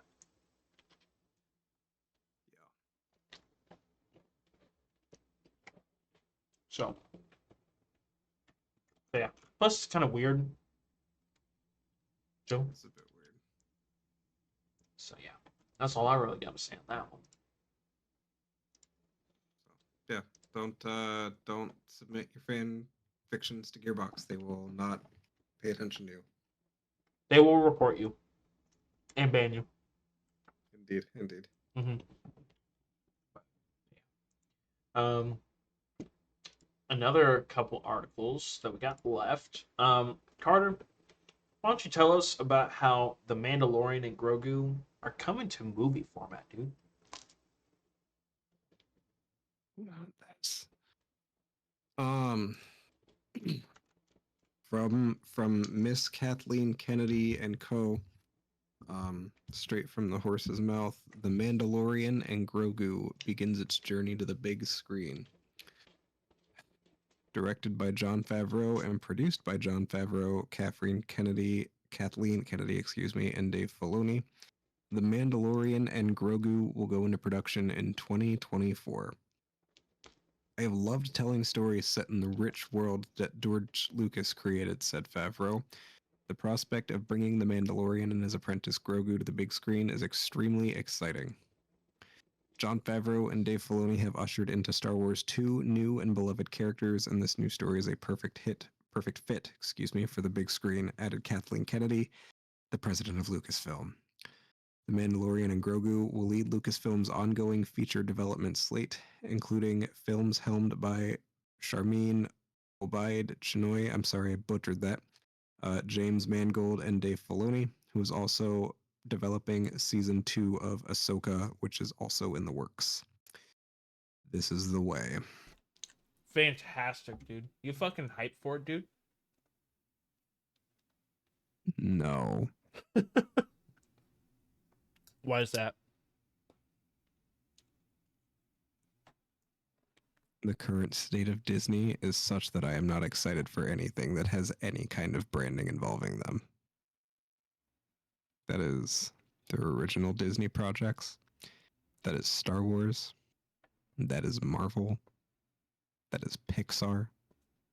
I don't care about any of it. It's all cookie cutter bullshit. It's bad, and there are several people that need to be fired, at least one of which I named in that article. Because they don't understand the source material. They don't understand what people want. And whenever they think they do, they go so fucking far with it that by way of them milking it for every drop that it's worth, it no longer becomes something of value. It's bad. Kathleen Kennedy needs to be removed from the business. It's not good. There's a reason we have not had a fucking Star Wars movie in 5 years. And it's because they know that they can't fucking write one. Wrong, dude. They're making Mandalorian into a movie. I don't care about how many are in development. Because let's think. Right now, how many movies are there in development with the announcement of this article? That's a good question, There's actually. a Mandalorian movie. There is Taika Waititi's movie, which is unnamed, undeveloped. There is the currently unnamed Rey Solo movie that takes place X amount of years in the future. There's apparently more Ahsoka coming. They've already confirmed season 2 of Andor. And the thing that's going to suck the most is that every piece of content that I have just name dropped, despite coming from a universe with hundreds of thousands of years of in-world years of in-world lore, it is all going to take place on a timeline between episode 1 and episode 6. Yep. With the exception of the Rey movie, obviously that's going to come after everything, but they can't get away from Luke Skywalker or Anakin Skywalker. They can't get away from the Skywalker family from that story. And until they choose to do that and embrace the hundreds of thousands of other characters and their stories to tell who are just as compelling as the original Star Wars series, movies, TV, whatever, infinitely more compelling in some cases. But they won't do that because Star Wars is a franchise that has been plagued by nostalgia since the prequels came out in the early 2000s, late 90s. And it is something that is going to be continued to be milked by nostalgia because that is Disney's fucking MO right now. Yep, I agree. And it sucks. It really does, because like you said, like they have thousands of possible stories that they could tell. Like they could tell, like if they really wanted to keep going with the Skywalker franchise or whatever, they could tell us about the what the fuck was their one character? Basically, the Force gods of the Star Wars universe. They could go through that timeline because Luke Skywalker is the one that kills her at the end. They could go through the the storyline for the initial creation of the Sith, the Way of Two, they could go through a shit ton of different, like, somewhat well-known storylines that aren't the Luke franchise or whatever, the Luke saga, whatever you want, the Skywalker saga. They just choose not to, and that's just because for some reason they don't think anything but nostalgia sells. And I feel like it's pretty easy to argue against that point, to be honest. Like that late game Skywalker saga thing with the Force gods, I'm pretty sure any video that you look at will have hundreds of thousands of views. And that storyline's been around for a fairly long time, so I don't know. I can't blame you for being kind of like lackluster about the Mandalorian movie, and I feel like most people that are diehard fans of Star Wars are just at this point like just kind of over it. As for Andor, I could have swore that a lot of people were just like, "This is ass." Am I That's how it wrong? started out, but it started out that way. But for a lot of people, it wrapped around to being like the best piece of Star Wars stuff since Disney took over. I haven't seen it, so I don't know. I don't have an opinion. But I have friends who are in both camps. So Really? Okay. yeah, I did. So I guess maybe I just heard one opinion then that Andor was kind of just ass and no one asked for it, it but definitely started out slow. that's fair. As for Ahsoka, I did hear good things about that somewhat, but I heard that the story was confusing. Probably they try to retcon all the Clone Wars shit in since they realize it's the only storyline people give a fuck about. But even then, they're still stuck in the fucking trap that they've been in. That's fair. Which is let's keep telling everyone's perspective from the same 10-year gap in time. Yep. It's all right. Just have another compelling character tell the story, dude. It's fine. It's fine, dude. But yeah, looks like it is going into production this year. So for people that still love the Mandalorian series for whatever reason, there you go. Got something else. If you are like pretty much every other person that I know that started kind of like disliking Mandalorian, I think it started in the second season, or no, maybe it was the third season. I don't remember. One of the later seasons. Unfortunate. Good luck. Yeah. Let's move on to something that you're absolutely gonna love, Carter. Why don't you tell us about the spicy new update that Cult of the Lamb got, dude? Ladies and gentlemen, after 2 long years in development, it's finally arrived. The time has finally come.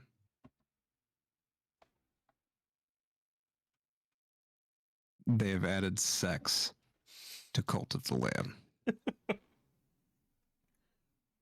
Let me explain. Sins of the Flesh is the latest free content update from hit indie game Cult of the Lamb. Coming out January 16th, which will be 2 days after the recording of this podcast. This past November, Cult of the Lamb devs promised fans a sex update to the game. I want to go back because I believe we talked about this when this first got announced. But this was done as a reward for a social media campaign back in late November, early December, so a couple months ago. The devs issued a challenge to their fans. If the game's Twitter or X account could hit 300,000 followers, they would add sex to the game. The account nearly doubled the amount of followers that it had in 2 days. And true to their word, Massive Monster, the studio behind the game, confirmed that it would be officially adding sex to the game. That update comes out this week. Completely free on all platforms. That is Switch, PC, PS4, PS5, Series X, Series S. Beautiful. In addition to being the sex update, it is also the single largest content update for the game since its launch, adding new quests and features. This update dives into the taboos of all stripes, most notably giving cultists the option to indulge in the horizontal tango. The Sins of the Flesh trailer shows a cultist in the nude except for an artfully placed fig leaf, holding and spinning the titular lamb while laying on the riz. In the background, two other cultists run into a tent together, which sways and moves while we hear giggling from the inside. The two emerge holding an egg with sinister-looking eyeballs drawn on the outside.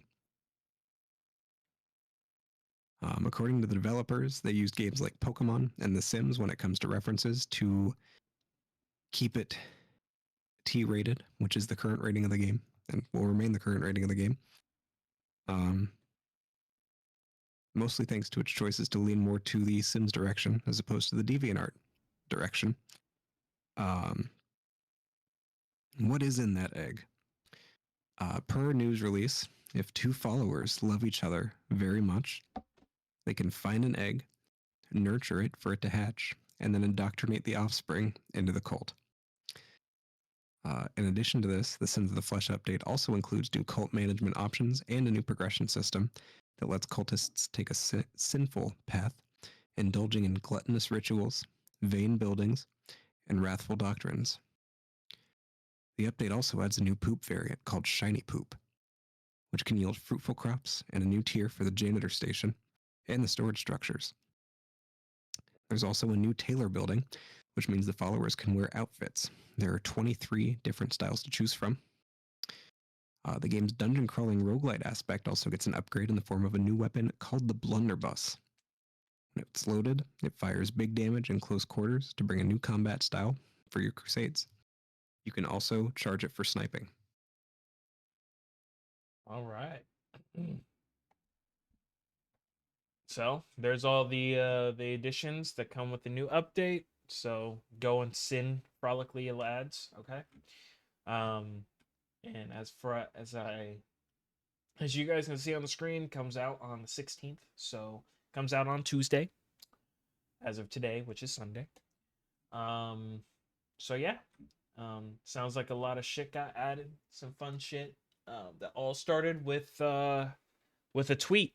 It's pretty great. Twitter's a powerful tool. It was. For powerful people. That is true. That is true. So I'm sure, Carter, I'm going to see you on there for the next few days. I don't know. I haven't played it in a while. I honestly need to go back and beat the main campaign. Fair enough. Fair enough. So, but yeah. Actually, I was looking at Cult of the Lamb. It looked kind of interesting. So maybe I'll pick that up too. So we'll see. It's pretty fun. Cult of the Lamb Heretic Pack, dude. Would recommend. So yeah. That is out and about. So on Tuesdays. So get your sinning on. Yeah. Get your sex on. True. Moving on to the next and final article of the night. We are gonna be talking about the next shindig of RTX enhancements. More specifically for Diablo 4, Dragon's Dogma 2, and Horizon Forbidden West, which are all getting set enhancements. As part of a wide-ranging CES conference update, PC graphics behemoth NVIDIA has revealed a further expansion of its RTX support in gaming, which could be huge for performance of the included titles on PC. At CES, NVIDIA announced another 14 titles that will be joining the family of games with RTX features, allowing those with the latest NVIDIA graphics to experience better performance and visuals. The pack leader is going to be Diablo 4, which will receive both ray tracing and DLSS support, which it already should have had. Sony's PC version of Horizon Forbidden West will support DLSS 3, as will new social MMO PAX Day, which also should have already had that. And joining the RTX compatible family with as yet unconfirmed features are Dragon's Dogma 2, Tekken 8, and Like a Dragon Infinite Wealth, and The Man Who Erased His Name, Enshrouded, Star Miner, Throne and Liberty, Gray Zone Warfare, Naquan Last Paradise, Layers of Fear, and a new ray-traced 4K update for Half-Life 2. All of these games join the existing 500 plus titles and apps featuring RTX support so far, which includes everything from Adobe's suite of creativity apps to things like Alan Wake 2, Flight Simulator, Fortnite, Alan Wake 1, and more. So yeah, the the rest of this article is just going into what ray tracing is and what DLSS is. Ray tracing is basically just enhanced and more realistic lighting effects. Usually takes a shit ton of graphics power, and with the start of the 2000 series became more publicly available. Before then, it was just used in basically video production and I think animated movies, if I remember correctly. Um, but yeah, with every new generation past the 20 series, ray tracing has just become more efficient, which makes sense. Um, but what I was talking about earlier is Diablo, or pretty much all AAA titles at this point, they have no excuse to not have ray tracing in their games, especially a titan like the Diablo series. There is really no reason for it to not have ray tracing already. And I don't understand why it was delayed to have it in the first place. It's kind of weird. Forbidden West also probably should have had it because RTX has been around in the gaming industry for a couple of years now. So It was also a PS5 title, so it like has it. yeah, Um, exactly. So, and I mean, I guess I can understand it maybe from an optimization issue, but considering like we just announced, Forbidden West and Diablo 4 were already in production, or were in production before RTX came out, so there's no reason why it shouldn't have been in the game day one or like a close to day one patch. Deadass. Like I refuse to believe otherwise. Um, as for Dragon's Dogma 2 and the other unconfirmed games, obviously they're going to have RTX. And they will be putting Diablo and Horizon to shame because it's going to have it day one. So yeah. I don't really have anything else to say on that. You got anything more to add, Carter? no, I mean it's still cool, even if it's stuff that probably should have happened. It's nice to see that games are still getting updates to push the boundaries of what shit can do on modern hardware. Fair. That is fair. I won't go as far as to say better late than ever, but it is nice that they are getting it. Period. Yeah. So yeah, that's all the articles that we had for this week. Is there anything else unexpected you wanted to talk about, Carter? No, not really. Not really. Okay. No. Alrighty. Then I think we'll go ahead and close out tonight's episode. Thank you to everyone who decided to listen to our dumbasses ramble for almost 2 hours. If you liked the video / podcast, make sure to leave a like, comment what you liked, comment what you didn't like. Make sure to share the video if you guys want to help us grow. It helps us in the algorithm as well. As for socials, make sure to go follow those, the Twitters, the Twitch channels, all that good stuff. But other than that, we will talk to you guys on the next episode. Have a good one. Peace out, Girl Scouts.